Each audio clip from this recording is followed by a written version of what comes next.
అన్నయ్య వాళ్ళని పంపిద్దామని నేను ఆలోచిస్తుంటే మనం కూడా వెళ్దామని పార్థు అంటున్నాడు. అది నీకు అర్థం కాక నువ్వు ఇలా మాట్లాడుతున్నావు. సార్లే, మీరు వెళ్ళండి, నేను రాను. బామ్మా, మీకు హనీమూన్ అంటే తెలుసా? మా కాలంలో అలాంటివేవీ లేవురా. పెళ్ళయిందంటే అత్తవారింటికి తల దించుకుని రావడమే. కాటికి వెళ్లే వరకు ఆ ఇంట్లోనే ఉండడం, అంతేగాని ఇలా తేనె చంద్రుని చూడడం మా కాలంలో లేదురా. తేనె చంద్రుడా అంటే? నువ్వు ఇంగ్లీష్లో ఏడ్చింది నేను తెలుగులో చెప్పి చచ్చాను అంతే. అయినా పెళ్ళైన ఇన్నేళ్ల తర్వాత మీరేం వెళ్తారు గాని పెళ్లి కాబోయే ఆ కొత్త జంటని పంపించండి.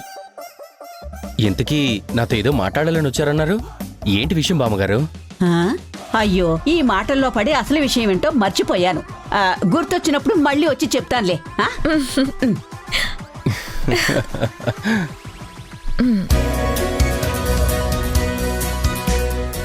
పార్థు, వాళ్ళని హనీమూన్కి ఈ ప్లేస్కి పంపిద్దామా? మనం కూడా వెళ్దామంటే నాకే అభ్యంతరం లేదు. వాళ్ళెక్కడికి వెళ్తారో వాళ్ళ ఇష్టం. ఇది నువ్వు సెలెక్ట్ చేసింది కాబట్టి ఇక్కడికి మాత్రం మన ఇద్దరం వెళ్తాం. నువ్వు కాదనకూడదే.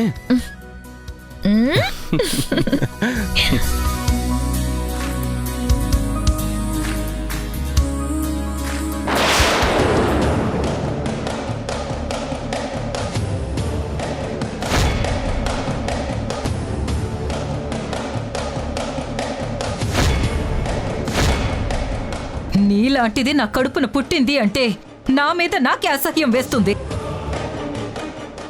రాధ విషయంలో నువ్వంత ద్రోహం తలపెట్టినా తను మాత్రం ఆ విషయం మనసులో పెట్టుకోకుండా నీ కూతురు గురించి ఆలోచించింది.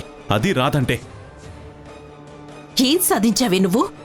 నీ కూతురు పెళ్లి చెయ్యాలని నువ్వు ఎన్నో కలలు కన్నావు. కలలు ఎవరైనా కంటారు, కాని కలలు నెరవేర్చుకోవాలంటే మాత్రం ఒక పట్టుదల ఉండాలి. చేసే పనిలో విజయం సాధిస్తాను అనే నమ్మకం ఉండాలి. కాని నువ్వేం చేశావు? ఇవాళేం జరిగింది?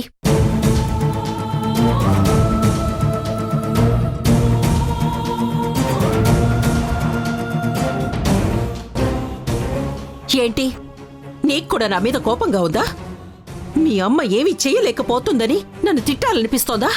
లేదమ్మా, మనం చేసే తప్పేమో అనిపిస్తుంది. ఏం మాట్లాడుతున్నావే? నీ తప్పు చేశానంటున్నావా? అవునమ్మా, ఇది ముమ్మాటికే తప్పే అని నా మనసు గట్టిగా చెప్తుంది. బాగా ఆలోచించు. మనం చేసేది కరెక్టే అయితే ఒక్కసారి కాకపోతే ఇంకొకసారైనా సక్సెస్ అవ్వాలి. కానీ రాధ విషయంలో ఇలా ఫెయిల్ అవుతున్నాము అంటే రాధని ఆ కొండ మీద అమ్మవారే కంటికి రెప్పలా కాపాడుతుందని అర్థమవుతుంది కదమ్మా. దేవత నిజం వైపే ఉంటుందమ్మా, అందుకే మన వైపు లేదనిపిస్తుంది. పిచ్చి పిచ్చిగా మాట్లాడకో. ఇదంతా ఎవరికోసం చేస్తున్నానో నీకు తెలీదా? నువ్వు కడుపులో పడ్డప్పుడే ఆడపిల్ల పుట్టాలని కోరుకున్నాను. నా పుట్టింటికే కోడలిగా పంపించాలని నిర్ణయించుకున్నాను. ఈ ఆస్తి ఐశ్వర్యం నా కూతురే అనుభవించాలి అని నిన్ను పెంచుతూ నేను కలకంటూ ఉన్నాను. అలాంటిది ఈ ఇంటికి ఇంకెవరో వ్యక్తి వచ్చి ఈ సంపదని గద్దలా తన్నుకుపోతాను అంటే నేనెలా ఊరుకుంటాను?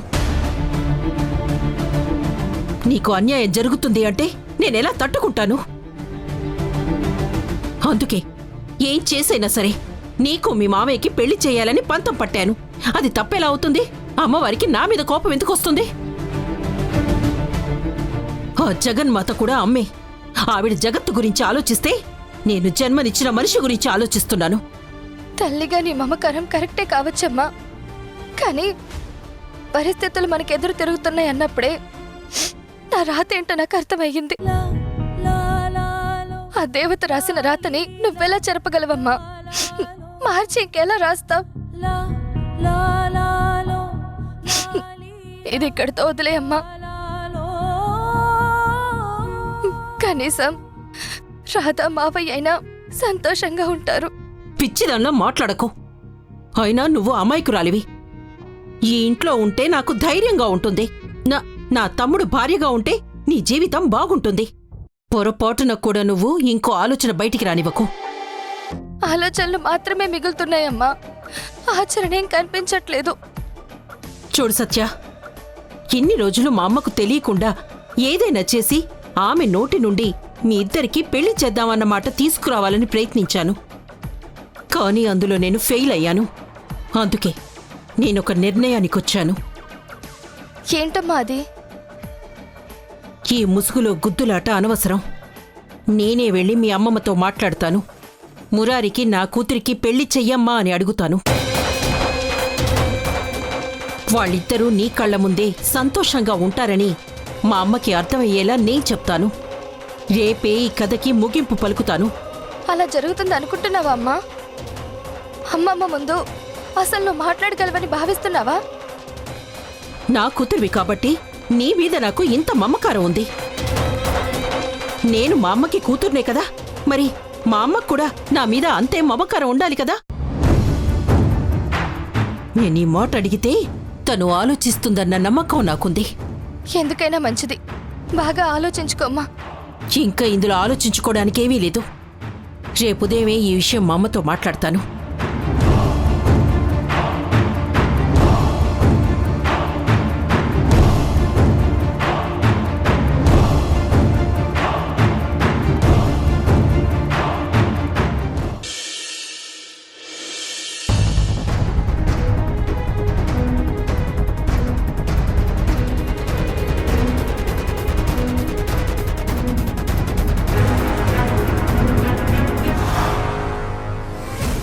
ఈ దుర్మార్గురాలని మీరు కూతురు అనుకుంటున్నారు, కానీ తన నిజ స్వరూపం ఏంటో తెలుసుకోండి.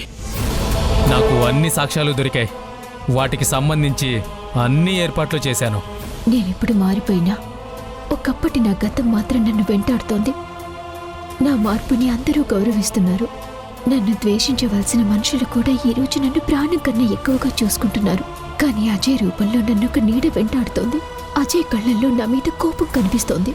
ఖచ్చితంగా నా జీవితం బాగుపడుతుందంటే తను ఊరుకోడు. ఇప్పుడు నేనేం చేయాలి?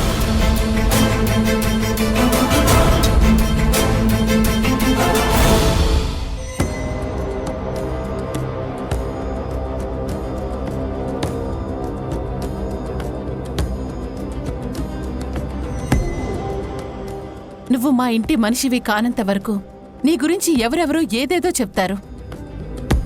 ఇక మీరిద్దరూ కలిసి ఆ 7 అడుగులో కూడా నడిస్తే ఈ ఇంటి వైపు కన్నెత్తి చూసే ధైర్యం ఎవ్వరూ చెయ్యరు. ఒక పక్క అందరూ మా పెళ్లి జరుగుతుందన్న ఆనందంలో ఉన్నారు. నా వల్ల కార్తీక్ జీవితం సంతోషంగా ఉంటుందని ఎన్నో కలలు కంటున్నారు. నేను కూడా నా కుటుంబం బాగుండాలని, బాను ఉంటే ఆ ఇల్లు ఎంత హ్యాపీగా ఉంటుందో వాళ్ళందరినీ అలాగే చూసుకోవాలని ఎన్నో ఊహించుకుంటున్నాను. కానీ ఈ అజయ్ వల్ల అవేవి జరిగేలా కనిపించడం లేదు. ఇప్పుడు నేనేం చేయాలి? ఎలాంటి నిర్ణయం తీసుకోవాలి? ఏం చేస్తే అజయ్ నన్ను అర్థం చేసుకుంటాడు?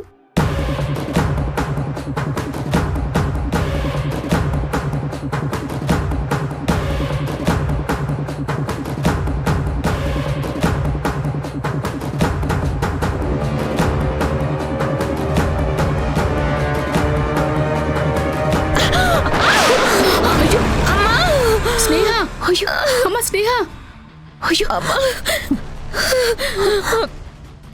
సారీ అండి. అయ్యో, ఏదో ఆలోచిస్తూ కార్ స్పీడ్గా నడిపాను.